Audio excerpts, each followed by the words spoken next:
बात करेंगे दुमका की, जहां अंकिता के बाद एक और बेटी की पेट्रोल डालकर हत्या कर दी गई है। बताया जा रहा है कि उसके सन की प्रेमी ने उसे शादी का प्रस्ताव दिया था। हालांकि वो खुद शादीशुदा था, लेकिन जब बेबी मारुति ने उसके प्रस्ताव को अस्वीकार कर दिया तो उसके घर में घुसकर जब वो सोई हुई थी तो उसके ऊपर उसने पेट्रोल डालकर आग लगा दी। उसे तत्काल इस हादसे के बाद रिम्स लाया गया, लेकिन डॉक्टरों के कोशिशों के बावजूद उसे बचाया नहीं जा सका और काफी दुखद मृत्यु हो गई।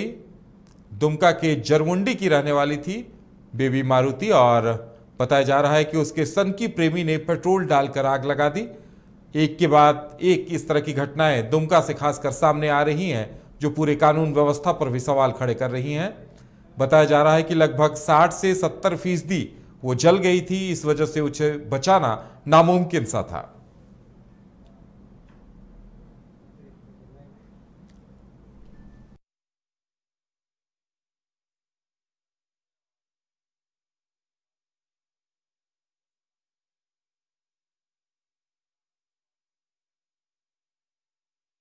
के लिए इस वक्त हमारे साथ हमारी संवाददाता करिश्मा जुड़ी हुई हैं।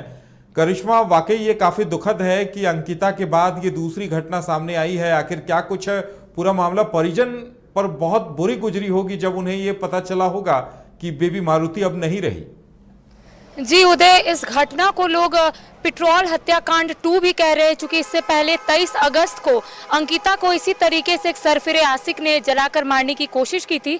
हालांकि उसकी भी झारखंड के सबसे बड़े सरकारी अस्पताल रिम्स में मौत हो गई थी। जिंदगी की जंग वो हार चुकी थी। लेकिन दूसरी ओर फिर से एक बार दुमका में इसी तरीके का मामला सामने आया है, जहां पर जो सरफिरा आशिक है वो रात में आता है और एक लड़की के ऊपर पेट्रोल छिड़ककर उसको जान से मारने की कोशिश करता है। हालांकि उससे भी झारखंड के सबसे बड़े सरकारी अस्पताल रिम्स में इलाज करने के लिए लाया जाता है, लेकिन इलाज के क्रम में उसकी मौत हो जाती है। लेकिन जो डाटा हमें मिल रहा है उदय, कि आखिर लड़का उसे कैसे जानता था। लड़का उसे पहले से जानता था, लेकिन लगातार उसे धमकी भी दे रहा था कि अगर तुम मेरे से शादी नहीं करोगी तो तुम्हारे साथ भी जो शाहरुख अंकिता के साथ किया है वो मैं तुम्हारे साथ करूंगा। तो लगातार उसको ये धमकी मिल रही थी।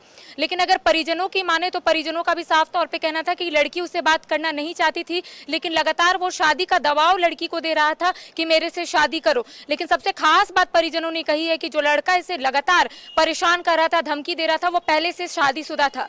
जी हाँ, मतलब फरवरी में उसकी शादी हुई थी और लगातार उसके बाद वो पीड़िता को परेशान कर रहा था कि तुम मेरे से शादी करो वरना तुम्हें भी जिंदा जला देंगे। और वैसा ही हुआ उदय। देर रात जब लड़की अपने कमरे में सो रही थी तब उसके ऊपर पेट्रोल छिड़क दिया जाता है। उसके बाद जब लड़की को एहसास होता है तो वो चीखती है, चिल्लाती है। परिवार वाले जब तक उसे बचाने आते तब तक देखते हैं कि 70% जो लड़की है वो जल हुई होती है। उसके बाद आनंद फारन में उसे रिम्स लाया जाता है, जहां पता चलता है कि लड़की जो है 70% जल गई है और उसके बाद इलाज के क्रम में उसकी मौत हो जाती है। लेकिन इसके अलग भी देखेंगे अगर उदय, तो लगातार इसको लेकर भी आरोप प्रत्यारोप का भी सिलसिला तेज हो गया है। एक और जहां जेएमएम लगातार कह रही है कि दोषी को सजा होगी, तो बीजेपी का कहना है कि कानून व्यवस्था झारखंड में लगातार ध्वस्त हो रही है। लेकिन लगातार हर लोग आवाज उठा रहे हैं, चूंकि ये दूसरा मर्तबा ऐसा हुआ है उदय जब एक लड़की के ऊपर पेट्रोल छिड़क के आग लगा दिया जाता है। इससे पहले भी जो अंकिता का हम लोगों ने देखा था कि किस तरीके से उसके परिजन जो है इंसाफ की गुहार लगा रहे थे कि कब उनकी बिटिया को इंसाफ मिलेगा। और उसी तरीके से आज जिस तरीके से वो दरिंदा ने इसके ऊपर जिस तरीके से पेट्रोल छिड़क कर आग लगाया, तो लगातार जो परिवार वाले हैं वो अपनी आवाज बुलंद कर रहे हैं कि हमें इंसाफ चाहिए। लेकिन सबसे खास बात उदय बताएंगे कि झारखंड के मुख्यमंत्री हेमंत सोरेन ने श्रद्धांजलि अर्पित की है, साथ ही साथ 10 लाख उसको सहायता राशि भी यहाँ पर परिवार वालों को दी है। लेकिन ये लगातार इस चीज को देखते हुए मुख्यमंत्री हेमंत सोरेन ने भी कई बार बयान भी दिया है। लेकिन इस बार जो घटना घटी है इसको लेकर भी पूरे झारखंड वासी लगातार इंसाफ की गुहार लगा रहे हैं। क्योंकि ये दूसरी बार हो गई, पहली बार 23 अगस्त, उसके बाद अब तो कहीं ना कहीं कह सकते हैं उदय कि लगातार जिस तरीके से पहले शाहरुख ने अंकिता पर पेट्रोल छीटा, अब राजेश राउत ने मारुति कुमारी पर पेट्रोल छीटा है, तो कहीं ना कहीं लगातार जो लोग हैं सवाल खड़े कर रहे हैं कि आखिर कानून व्यवस्था क्या है। जिस आरोपी युवक की गिरफ्तारी हुई है या नहीं अभी तक? गिरफ्तारी हो गई है उदय। जिस तरीके से राजेश रावत का जब नाम सामने आया, जब परिजन वाले लगातार आवाज बुलंद कर रहे थे कि राजेश रावत लगातार पीड़िता को धमकी दे रहा था, हर दिन उसे बोल रहा था, लगभग फरवरी से ही पीड़िता को परेशान कर रहा था कि अगर तुम मेरे से शादी नहीं करोगी तो मैं तुम्हारा भी हश्र जिस तरीके से शाहरुख ने अंकिता पर किया है वैसा मैं तुम्हारे साथ करूंगा। लगातार जो पीड़िता है वो अपने परिवार वालों को बता रही थी कि मुझे आज भी धमकी मिला है और राजेश रावत मुझे लगातार कह रहा है कि मेरे से शादी करो। लेकिन परिजनों का ये भी कहना है उदय कि लगातार जो बिटिया हमारी वो कह रही थी, लेकिन वो शादीशुदा था तो हम लोग उसको लाइटली ले लिए, हम लोग उतना ज्यादा नहीं सोचे कि वो शादीशुदा है तो अपनी जिंदगी में वो खुश होगा।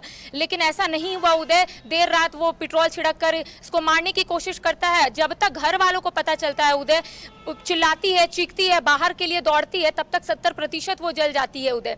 तो ये सवाल खड़े करता है। लेकिन दूसरी ओर लगातार जो प्रशासन है अपना काम कर रहा है, तमाम जो चीजें उसको इकट्ठा करने में जुटी हुई है कि आखिर क्या कुछ उस दिन हुआ होगा, क्या पहले से ही इसको परेशान कर रहा था। लेकिन जो डाटा हमें मिला, जब हम रिम्स गए थे उदय, तो जो डाटा हमें मिला है उससे यही जानकारी हो रही है कि पिछले फरवरी से उसे, ये जो फरवरी है तब से उसे परेशान कर रहा था। और फरवरी में सबसे खास बात उदय ये है कि उस लड़की की शादी भी हुई थी और कहा जा रहा है कि उसकी जो पत्नी है वो फिलहाल प्रेग्नेंट भी है। हालांकि अभी गिरफ्तारी हो गई है, तमाम जो पूछताछ है वो फिलहाल यहाँ पर पूछी जा रही है। जी उदय।